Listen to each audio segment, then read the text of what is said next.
Would you be free from your burden of sin? There's power in the blood, power in the blood. Would you or evil a victory win? There's wonderful power in the blood. There is power, power, wonder-working power in the blood of the Lamb. There is power, power, wonder-working power in the precious blood of the Lamb. Bonjour chers amis, voilà pour la deuxième partie de ce message du troisième ange. Je vous invite à prier avec moi. Père éternel, voilà, nous nous apprêtons à ouvrir ta parole. Que tu puisses nous accorder la plénitude de ton esprit, que tu puisses régner dans nos cœurs en cet instant, quand nous allons ouvrir ta parole encore une nouvelle fois, et que permets que tout ce que nous allons partager, tout ce qui va être dit, puisse être de nature à te glorifier. Que tout ce que nous allons voir, que nous ayons un regard fixé sur la croix, que tout cela doit être christocentrique, car notre salut est en Jésus-Christ. Oui Seigneur, bien que nous allons voir les éléments de l'actualité, mais nous ne devons point perdre de vue que tout ce qui se passe, c'est pour notre préparation pour le ciel. Bénis-nous tous Seigneur, je t'en prie au nom de Jésus. Amen.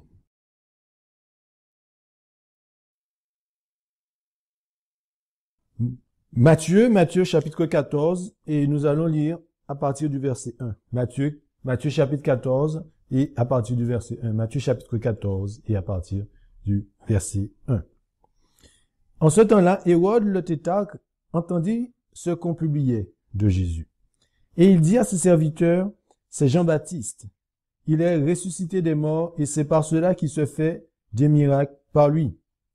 Car Hérode avait fait prendre Jean et l'avait fait lier et mettre en prison au sujet d'Hérodias, femme de Philippe, son frère. Parce que Jean lui avait dit, il n'était pas permis de l'avoir pour femme, et il aurait bien voulu le faire mourir, mais il craignait le peuple parce qu'on regardait Jean comme un prophète. Donc, quel message Jean-Baptiste a prêché, quel message que Jean-Baptiste a dû dire pour qu'il soit servi de martyr. Et nous voyons que au verset 3, il nous est dit car Hérode avait fait prendre Jean et l'avait fait lier et mettre en prison au sujet d'Hérodias, femme de Philippe son frère, parce que Jean lui avait dit il n'était pas permis de l'avoir pour femme. Donc, voilà l'application de ce verset pour nous. Jean-Baptiste prêchait le principe du protestantisme. Donc, il est en train de nous expliquer qu'il devait y avoir une séparation entre l'Église et l'État. Donc, considérons le fait que Hérode était un chef civil et que Hérodias, sa femme, est une femme qui représente l'Église. Donc, Hérodias, une prostituée, était une mère dans tout le récit que nous pouvons lire de chapitre 14 de Matthieu. Donc, si on lit de 1 à 12, on constate que Hérodias est réellement une femme et qu'elle représente, quelle était la femme de Hérode. Et quel genre de femme était-elle? Nous pouvons regarder dans Apocalypse au chapitre 17, Apocalypse chapitre 17, et nous allons lire à partir du verset 1. Apocalypse 17, à partir du verset 1 à 6. Et l'un des 7 anges qui avait les 7 coupes vint et me parla en disant, viens, je te montrerai le châtiment de la grande prostituée qui est assise sur les grosses eaux, avec laquelle les rois de la terre ont commis fornication et qui a enivré du vin de sa prostitution ceux qui habitent la terre. Et elle me transporta en esprit dans un désert et je vis une femme assise sur une bête de couleur écarlate, pleine de noms de blasphème. Il y avait 7 têtes et 10 cornes. La femme était vêtue de pourpre et d'écarlate, parée d'or, de pierre, précieuses et de perles. Elle tenait à la main une coupe d'or pleine d'abominations et des souillures de sa prostitution. Et sur son front était écrit un nom, Mystère Babylone la Grande, la mère des fornicateurs et des abominations de la terre. Je vis cette femme enivrée du sang des saints et du sang des martyrs de Jésus, et en le voyant, je fus saisi d'une grande stupeur. Donc nous voyons que cette femme dont il est parlé dans Apocalypse chapitre 17, c'est une femme prostituée, car on nous dit qu'elle commis des fornications au verset 2. Revenons dans Matthieu chapitre 14, et là nous allons essayer de décortiquer rapidement ce chapitre. Donc on nous dit que Hérode a fait prendre Jean et l'avait fait lier et mettre en prison au sujet d'Hérodias, femme de Philippe, son frère, parce que Jean lui avait dit il n'était pas permis de l'avoir pour femme. Donc, ensuite, en verset 5, et il aurait bien voulu le faire mourir, mais il craignait le peuple parce qu'on regardait Jean comme un prophète. Or, on célébrait le jour de la naissance d'Hérode. La fille d'Hérodias dansa au milieu de l'assemblée et plut à Hérode, de sorte qu'il lui promit avec serment de lui donner tout ce qu'elle demanderait. Poussée par sa mère, elle lui dit, donne-moi ici, dans un plat, la tête de Jean-Baptiste. Et le roi en fut fâché, mais à cause de son serment et de ceux qui étaient à table avec lui, il commanda qu'on la lui donnât, Et il envoya couper la tête à Jean dans la prison.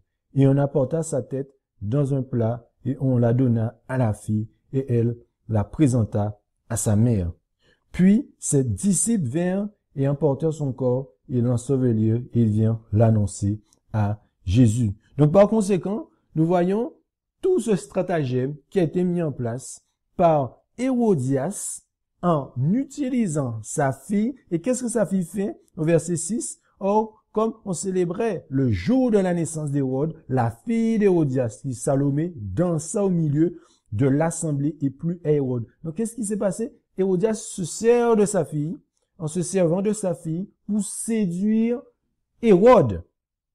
Donc, sachant que Hérode est un chef religieux, un chef civil, Hérodias représente une femme, c'est-à-dire une église, et mais cette femme, on voit par rapport à son comportement qui était dans un mariage illicite, est une femme prostituée. Et comme on a pu le voir dans Apocalypse, au chapitre 17 et au verset 1 à 6, qu'elle est la mère des filles apostates. Elle est la mère des filles apostates. Donc, ce mariage illicite nous montre que Hérodias, la mère, Hérodias représente la papauté. Oui, Hérodias représente la papauté. Donc, la papauté s'appelle comment? La papauté s'appelle la mère. Comment? La mère, l'église mère. Oui. Et cette église mère a une relation illégale avec les dirigeants civils du monde. Regardez ce que le pape dit à ce sujet. Dans la croix, l'église mère des chrétiens, le 11 septembre 2013, audience générale du pape François. Le pape François a repris lors de l'audience générale du mercredi les catéchèses sur l'église en cette année de la foi. Le 11 septembre 2013, dans sa catéchèse sur l'église mère, elle a affirmé que les liens entre l'église et les chrétiens est vital, comme celui que l'on a avec sa propre mère. Il a aussi rappelé que le devoir de tout chrétien était de participer à la maternité de l'église, les amis. La maternité de l'église, les amis. La maternité de l'église. Donc, comprenons bien ce que cela veut dire. Nous voyons clairement que cette mère qui a des filles, eh bien, comme Hérodias s'est servi de sa fille Salomé pour séduire le civil, eh bien, c'est de la même manière que Hérodias, qui représente la papauté, va utiliser ses filles pour séduire le civil. Ok, on continue. Qu'est-ce qu'il nous est dit? Dans BBC News, la déclaration du Vatican provoque des églises. Les dirigeants de l'église protestante ont exprimé leur déception face à un document publié par le Vatican qui réaffirme la position catholique sur les autres églises. La déclaration de Dominus Iesus, qui a été écrite par un proche collaborateur du pape Jean-Paul II, stipule que l'Église catholique romaine est la mère de toutes les confessions chrétiennes et qu'il est incorrect de se référer à la chrétienté, je pense, et qu'il est incorrect de se référer à l'Église d'Angleterre et à d'autres églises protestantes comme sœurs organisations sur un pied d'égalité avec Rome. Je reprends la déclaration de Dominus Iesus, qui a été écrite par un proche collaborateur du pape Jean-Paul II, stipule que l'Église catholique romaine est la mère de toutes les confessions chrétiennes. N'est-ce pas, chers amis? Vous avez vu? Qu'est-ce qu'il dit clairement que l'Église romaine est la mère de toutes les églises chrétiennes. Là, nous allons entrer dans le vif du sujet pourquoi j'ai abordé cette première partie? C'est pour montrer que dans le livre de l'Apocalypse, comme nous avons vu précédemment, nous avons vu qui a la bête, l'image de la bête. Comment cela va se constituer? Vous savez, le territoire américain. Sur le territoire américain, il y a ce qu'on appelle la Cour suprême des États-Unis. Et cette Cour suprême, c'est ce lieu où de grandes décisions sont prises. Apocalypse, au chapitre 13. Apocalypse, chapitre 13. Et nous allons lire à partir du verset 1. Apocalypse 13, à partir du verset 11. J'ai dit verset 1, pardon, verset 11. Qu'est-ce qu'il nous est dit? Puis je vis monter de la terre une autre bête, c'est-à-dire les États-Unis, plus le corps religieux protestant. Pourquoi je le dis? C'est parce que les États-Unis est la terre où le protestantisme a pris, s'est évadé de la persécution et où cette terre, où le protestantisme a vraiment pris sa force et a émergé. Ensuite, on poursuit. Qui avait deux cornes, qui symbolisent la jeunesse, l'innocence et la douceur, semblables à celles d'un agneau, et qui parlait comme un dragon. Ensuite, elle exerçait toute l'autorité de la première bête, c'est-à-dire la papauté, en sa présence. Et elle faisait que la terre et ses habitants adoraient la première bête, la papauté, dont la blessure mortelle avait été guérie en 1929 via Mussolini. Ensuite, elle opérait de grands prodiges, même jusqu'à faire descendre du feu du ciel sur la terre et à la vue des hommes.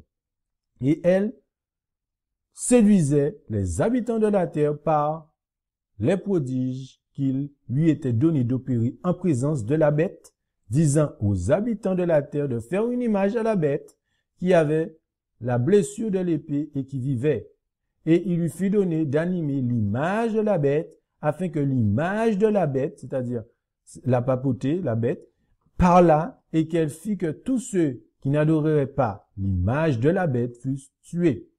Verset 16. Et elle fit que tous, petits et grands, riches et pauvres, libres et esclaves, reçurent une marque sur leur main droite ou sur leur front. Verset 17. Et que personne ne put acheter ni vendre sans avoir la marque, le nom de la bête ou le nombre de son nom. C'est ici la sagesse, que celui qui a de l'intelligence calcule le nombre de la bête, car c'est un nombre d'hommes et son nom est 666. Merci. Ensuite, nous allons pouvoir calculer ce chiffre par la suite. Nous allons maintenant lire dans la revue en Hérald, voilà ce qui nous est dit.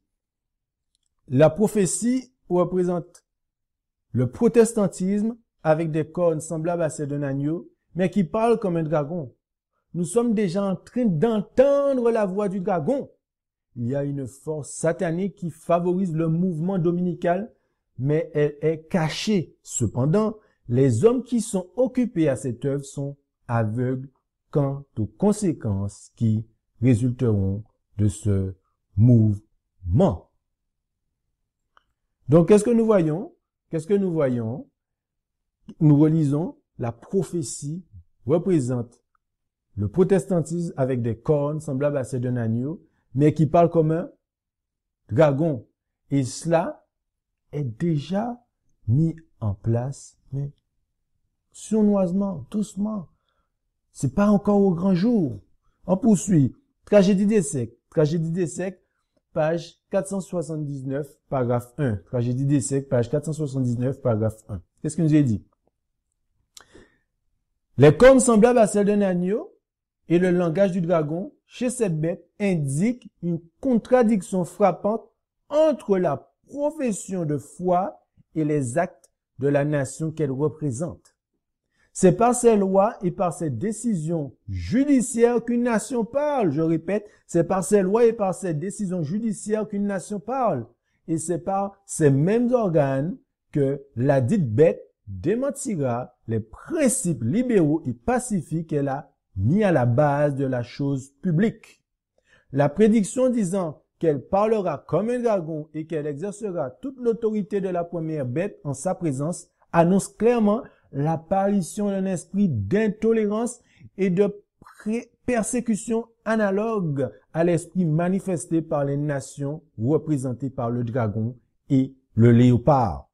Et la déclaration, elle faisait que la terre et ses habitants adorèrent la première bête, montre que cette nation usera de son autorité pour imposer certaines pratiques religieuses qui constituera un hommage rendu à la bête. Un hommage rendu à la bête. On poursuit. Tragédie des siècles, page 479 toujours. Et paragraphe 2.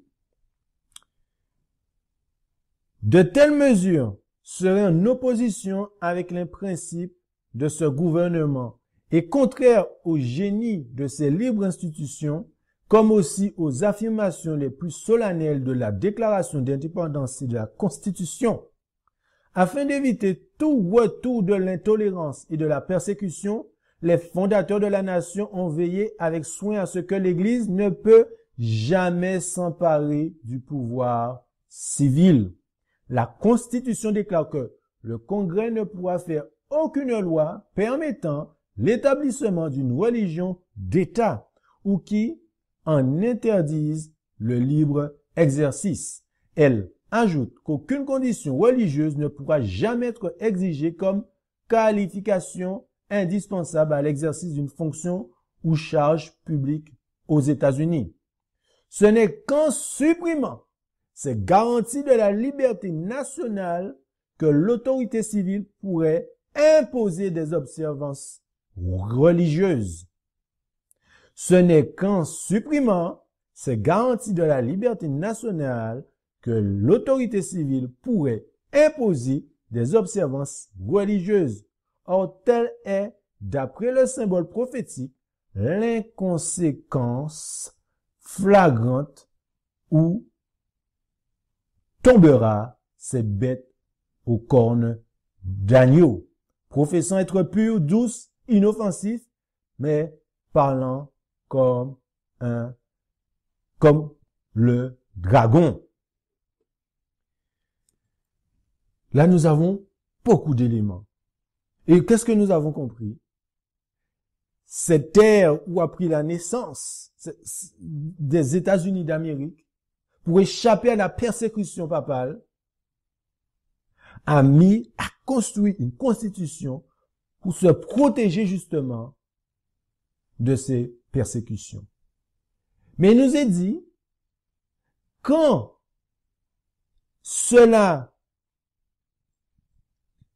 c'est-à-dire en supprimant ces garanties de liberté, national que l'autorité civile pourrait imposer des observances religieuses.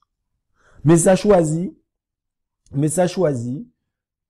volume 2, page 425, paragraphe 1. Message choisi, volume 2, page 425, paragraphe 1. Qu'est-ce qu'il nous est dit? Qu'aucun de ceux qui croient à la vérité ne garde le silence maintenant.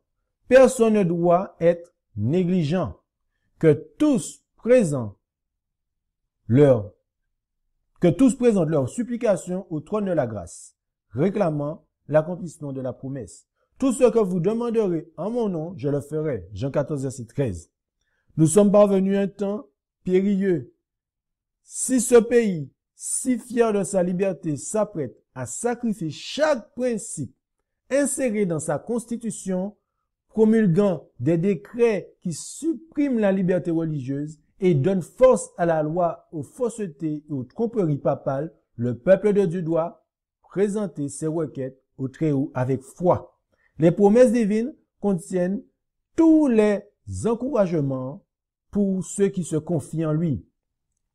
La perspective des dangers et des difficultés, loin de provoquer le découragement, doit ranimer la vigueur et l'espérance du peuple de Dieu. Car le moment du danger est celui où Dieu accorde une manifestation plus éclatante de son pouvoir. Donc sacrifier chaque principe inséré dans sa constitution, promulguant des décrets qui suppriment la liberté religieuse.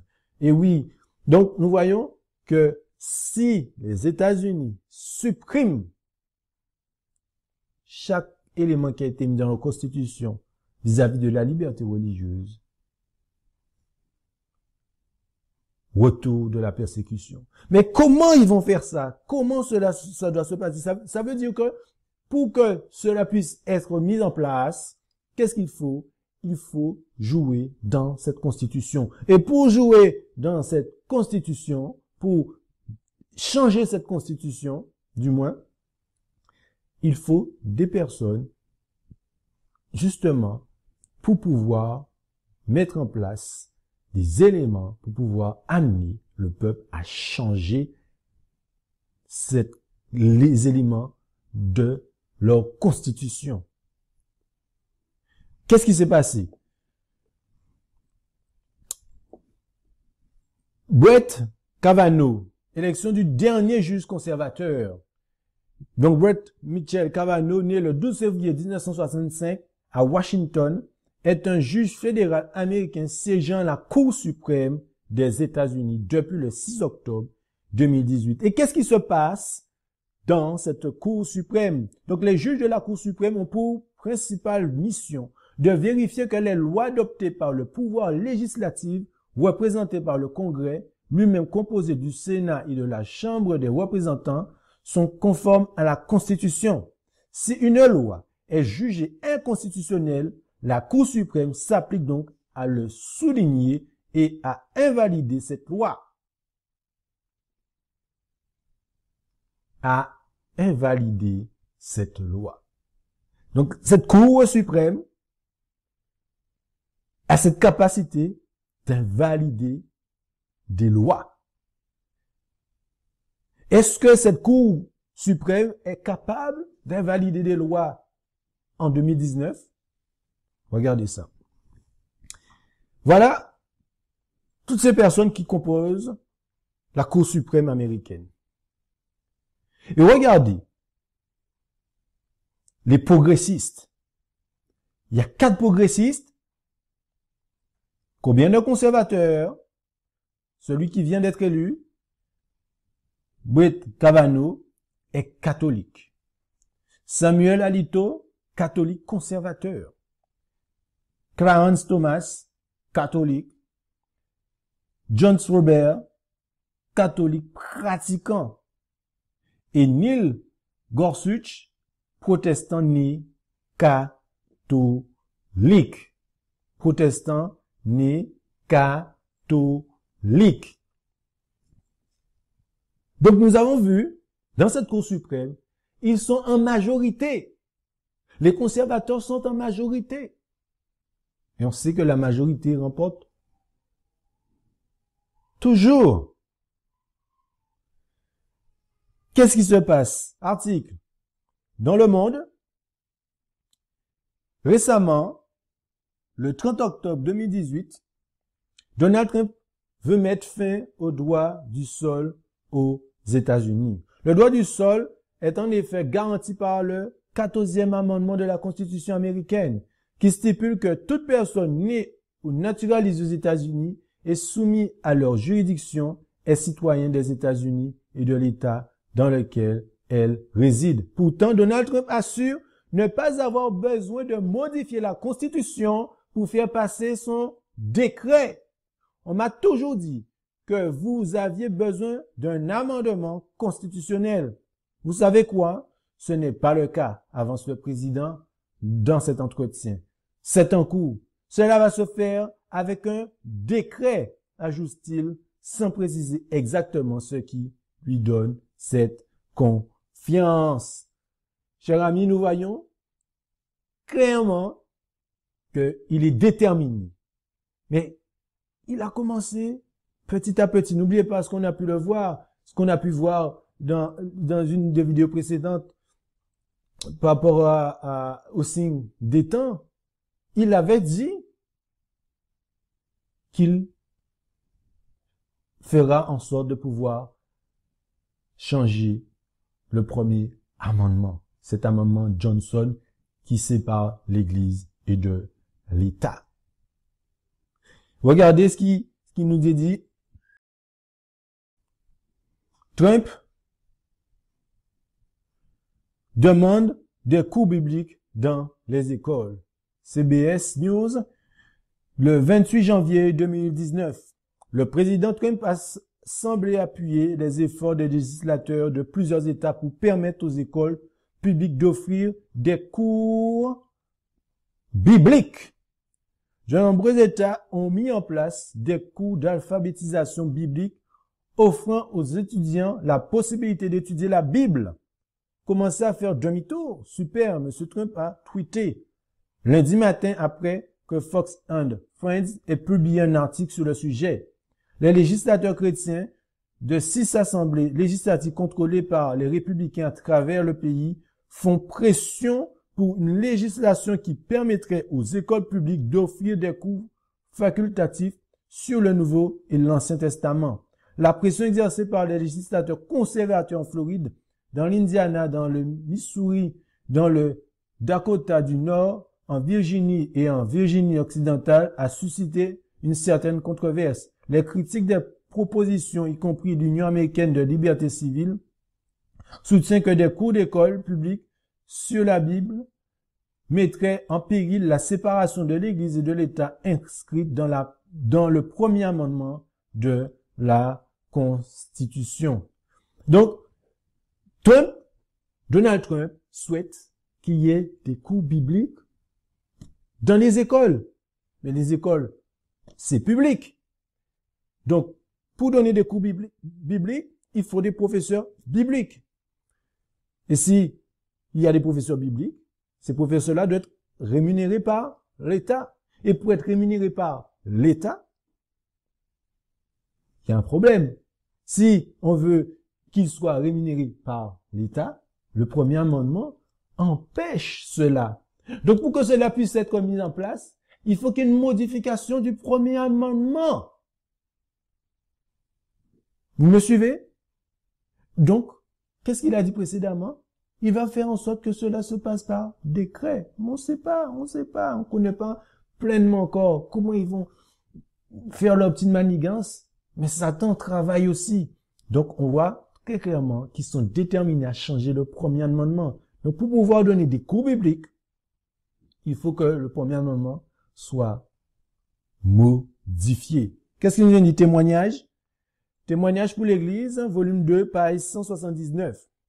Par un décret renforçant l'institution de la papauté qui est une violation de la loi de Dieu, les États-Unis se sépareront alors complètement de la justice. Quand le protestantisme essaiera de se rapprocher de la puissance romaine et du spiritisme, quand sous la pression de cette triple alliance, les États-Unis ont rejeté chaque principe de leur constitution en tant que gouvernement protestant et républicain, Quand enfin ils propageront les erreurs de la tromperie de la papauté, alors nous saurons que le temps est arrivé où Satan fera des prodiges et des miracles et que la fin est proche.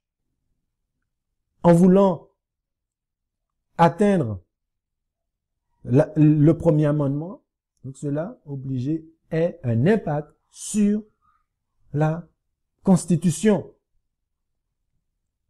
Et il nous est dit que le protestantisme essayera de faire quoi? De se rapprocher de la puissance romaine. Tragédie des siècles, page 482, paragraphe 1. Tragédie des siècles, page 482, paragraphe 1. De que les principales églises protestantes des États-Unis s'uniront sur des points de doctrine qui leur sont communs et feront pression sur l'État pour l'amener à imposer leurs décrets et à soutenir leurs institutions, l'Amérique protestante sera formée à une image de la hiérarchie romaine et la conséquence inévitable en sera l'application de peines civiles aux délinquants.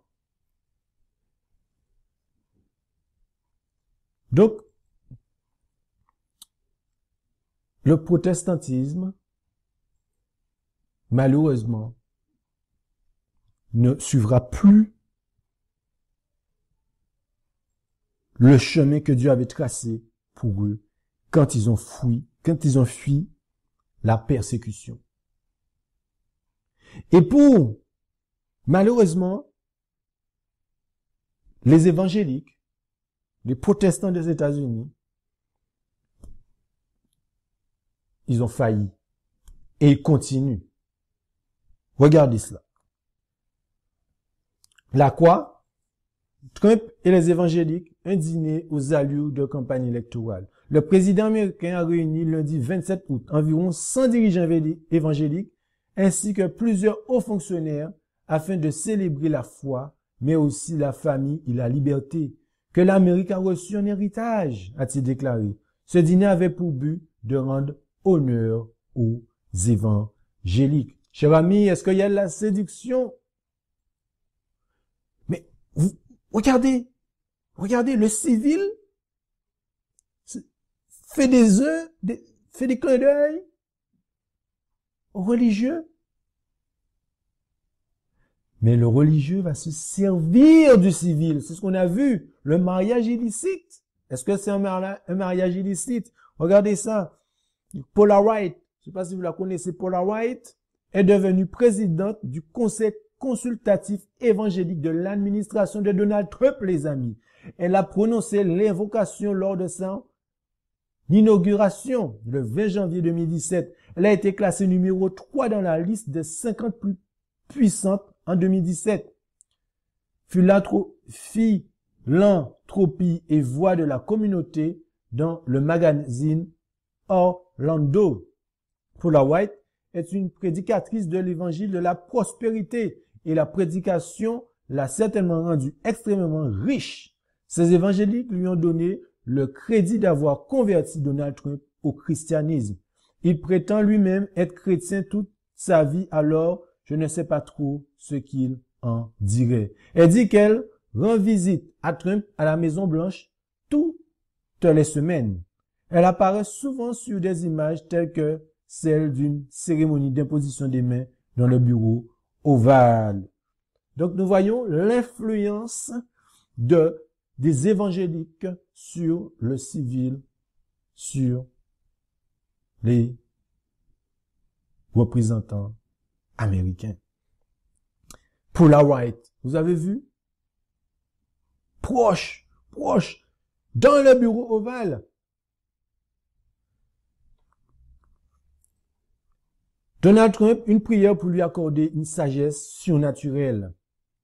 Le journal RTL, d'un côté plus politique, cette libération peut être bénéfique pour Trump. À quelques semaines des élections de mi-mandat qui arrivaient le 6 novembre, en effet, elle lui permet de consolider sa base électorale évangélique. Donc, nous voyons que les évangéliques, ils ont un plan, eux. Et nous avons vu aussi que dans les informations, Donald Trump, notamment, a déplacé l'ambassade américaine à Jérusalem. Cela est un signe fort pour les évangéliques. Donc on voit que comme les évangéliques, ils ont une compréhension par rapport à Jérusalem, de reconstruire un troisième temple, etc. Donc ils ont utilisé par l'ennemi pour faire le forcing, comme ils ont pu le faire notamment avec Trump, pour pouvoir établir soi-disant leur prophétie, ce qui est une fausse prophétie. Les amis, n'allez pas à Jérusalem. Hein. Jésus n'a pas dit d'aller à Jérusalem hein, quand il reviendra. On sera tous dispersés sur toute la surface de la terre, les amis. Quand quelqu'un vous dit qu'il faut aller à Jérusalem, c'est un faux message. N'oubliez pas, on sera tous dispersés sur toute la terre.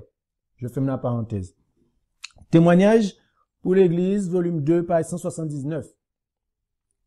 Par un décret renforçant l'institution de la papauté, qui est une violation de la loi de Dieu, les États-Unis se sépareront alors complètement de la justice. Les États-Unis se sépareront complètement de la justice. Quand le protestantisme essayera de se rapprocher de la puissance romaine, donc le protestantisme va vouloir se rapprocher de la puissance romaine et du spiritisme, quand, sous la pression de cette triple alliance, les États-Unis auront rejeté chaque principe de leur constitution en tant que gouvernement protestant et républicain, quand enfin ils propageront les erreurs et les tromperies de la papauté. Donc le protestantisme essaiera de se rapprocher de la puissance romaine. Et ça, est-ce que cela a été fait aux États-Unis? Oui. Je ne sais pas si vous vous rappelez, le pape François s'est rendu aux États-Unis. Et aussi, le pape François a pu rencontrer ces grands chefs, ces grands représentants évangéliques. Comme vous le voyez, l'évêque épiscopalien Tony Palmer, qui est décédé des suites d'un accident de moto le 20 juillet 2014. Et puis, vous voyez les autres pasteurs de renommée du côté évangélique. On voit qu'ils prient avec le pape et tout ça, et tout, etc. Donc, on voit vraiment ce rapprochement du protestantisme avec la papauté. Ensuite, qu'est-ce qui nous est dit dans cet article qui paru le 16/09/2018. À cette occasion, le pasteur Gottfried Locher, président de la CEPE, et le cardinal Kurt Koch, président du Conseil pontifical pour la promotion de l'unité des chrétiens, ont signé une déclaration d'intention marquant l'ouverture d'un dialogue officiel des protestants d'Europe avec le Vatican. À la cathédrale de Bâle, les églises protestantes d'Europe célébraient leur première rencontre en Suisse avec, au cœur de cette rencontre, un ferme engagement, pour l'unité et pour la paix. Pour le président de la CEPE, Gottfried Locher, l'unité dans la diversité reste encore et toujours l'essentiel de ce que la CEPE entend défendre. À ses yeux, l'unité est plus que jamais nécessaire pour répondre aux défis que connaît l'Europe. Il faut que les églises protestantes d'Europe parlent d'une voix forte et unie pour plus de justice et de paix. Dans le cadre de la rencontre, convaincue par la réflexion sur la nécessité de l'unité doit être élargie. Donc ce pasteur-là a signé avec le cardinal Kurt Koch, ministre de l'œcuménisme de l'Église catholique roumaine, une déclaration d'intention sur un dialogue officiel entre le Vatican et la CEPE. C'est ainsi la première fois que les protestants européens s'unissent pour dialoguer avec le Vatican. Donc, est-ce qu'il y a un rapprochement, les amis? Est-ce qu'il y a un rapprochement entre le protestantisme et Rome? Oui, les amis. Il y a vraiment, vraiment un rapprochement. Mais il faut savoir que dans ce côté, nous voyons ce rapprochement entre le protestantisme et Rome. Mais de l'autre côté, ça veut dire, comme on a pu le voir dans le mariage illicite entre Hérode et Hérodias, qu'est-ce qui s'est passé? Il fallait mettre à mort Jean-Baptiste qui dénonçait ce mariage illicite. Donc, Hérodias s'est servi de sa fille Salomé pour pouvoir mettre à mort Jean le Baptiste. Donc, l'objectif de tout cela, c'est que nous, en tant qu'enfants de Dieu, qui prêchons le message de vérité, de dire aux gens, attention, il y a mariage illicite, cela veut dire que nous aussi, on sera amenés à vivre la même chose que Jean le Baptiste. Regardez cet exemple aux États-Unis. Une étude biblique, c'est BN, une étude biblique interdite.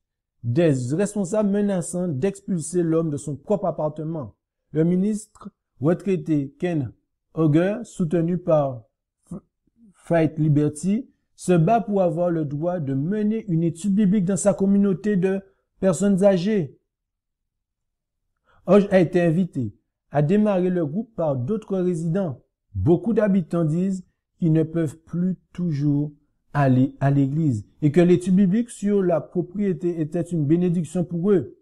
L'étude a tellement progressé qu'à un moment donné, ils ont demandé à utiliser une salle communautaire, ce qui leur a été accordé. Mais plus tard, on leur a dit qu'ils ne pourraient pas y tenir l'étude biblique.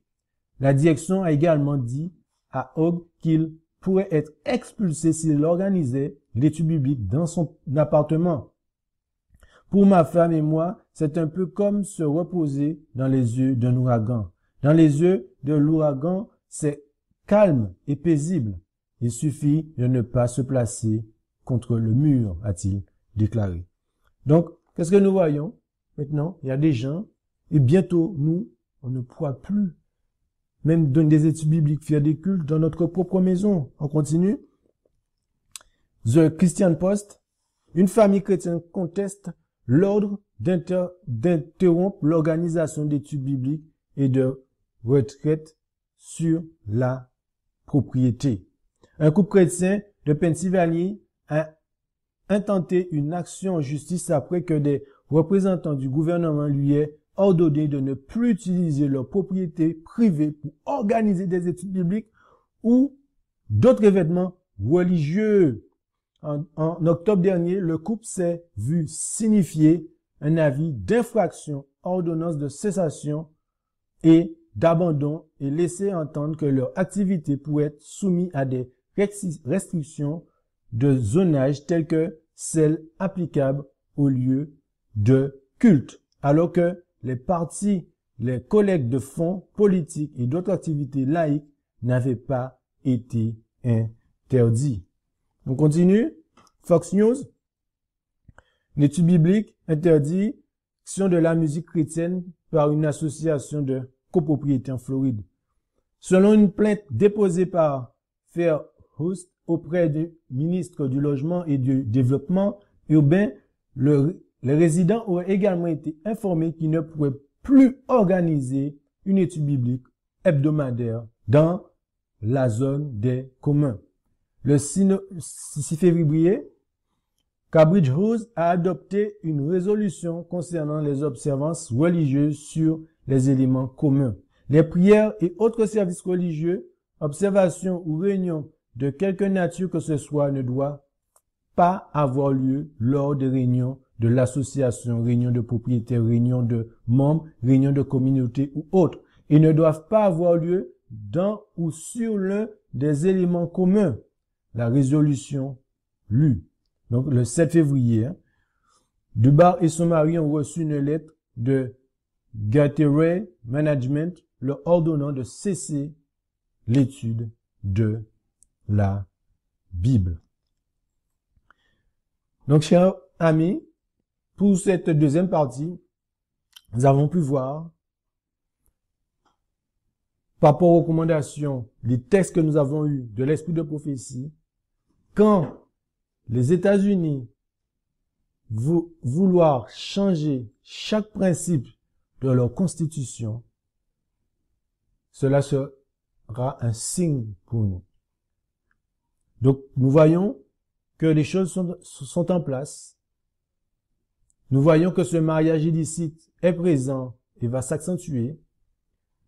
Nous devons prêcher le message au monde entier, leur annoncer que Jésus les aime et qu'il revient très bientôt. Et pour cela, nous devons nous préparer. Nous devons crier d'une voix forte. Quand on nous dit forte, c'est forte, les amis.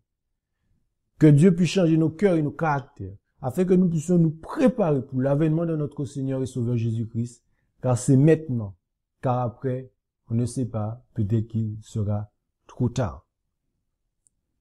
Que Dieu vous bénisse tous, que nous puissions alerter nos familles, nos semblables, afin de leur dire que le temps est proche. Avant qu'il fasse nuit, préparons-nous. Prenons de notre réserve d'huile afin de ne pas en manquer quand l'époux viendra. Que le Seigneur nous bénisse tous et je vous dis à bientôt pour la prochaine partie. Amen.